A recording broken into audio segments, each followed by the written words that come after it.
every day. The other big piece is relate to the patient as a person.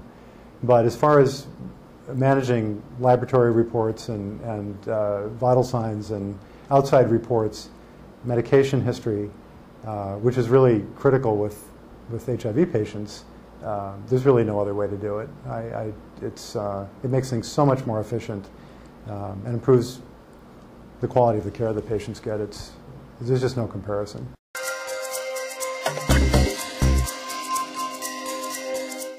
People will promise you, the moon, and in fact their systems may be able to do all this stuff, but you may not be able to afford it if you just get the bare bones system, So sometimes you get what you pay for, and sometimes they won't hit you with the actual cost until it's too late to back out. Don't let yourself be sold a bill of goods or be told what you need. All right.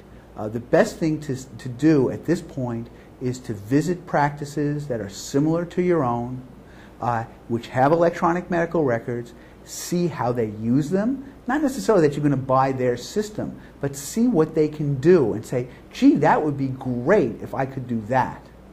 All right?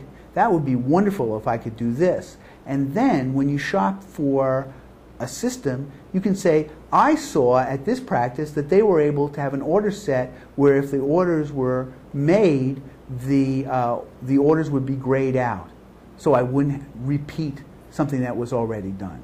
Can your system do that? And if it can't, how much will it cost for me to get it so it does? All right?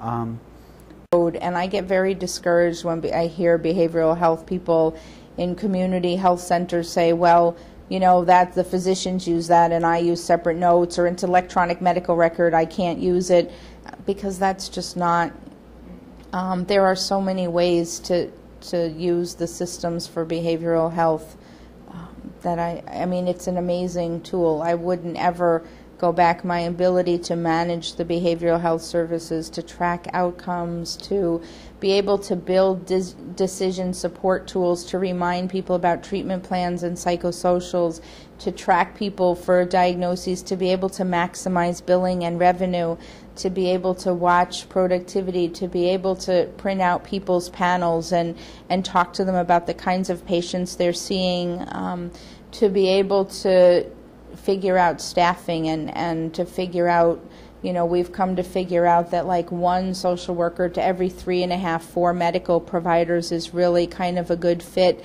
and that one psychiatrist for every 4 medical providers, 1 day, 0.20 is a good fit. And to be able to also track, because one of the things that EMRs do that I love is that it helps medical and behavioral health people talk the same language. So using some of the tools like the PHQ-9, the GAD-7, for anxiety disorders, SBIRT, all of those different tools, what it does is you can build those tools in that the behavioral health folks use and the medical providers use, and then score them. And we put the scores in as lab values. And that, I actually wish I had put a patent on that, because now a lot of people do that and I probably wouldn't need to be here. Don't be afraid of it. All right? It takes an investment in time and some money, but the payoff is very large.